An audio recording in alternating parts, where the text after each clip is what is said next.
Yeah, thanks, Amy. Yeah, as we know, the lunar surface environment is not human friendly, and so here we will specifically address the dust and plasma environment on the lunar surface, which is critical for long-term human stay on the moon, as also pointed out by James Head in his early talk this morning. So we propose four science investigations. The first one is natural dust lofting due to the solar wind and solar UV charging effect. The second one is human-caused dust disturbances from surface activities, landing or takeoff of lunar landers. And the third one is the high-speed micrometeoroid impact. And as I just said, the lunar surface is directly exposed to solar wind and the solar UV radiation. So the surface is charged in a plasma environment, which also directly interacts with the lunar dust, and making the dust environment even worse for long-term stay on the moon.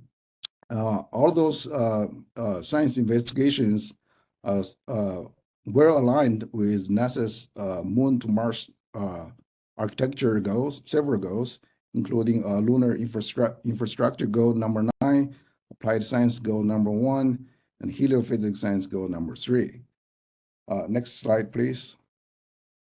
So here we propose a lunar dust, meteoroid, and plasma monitoring station, LuDARS, at the Artemis Base Camp.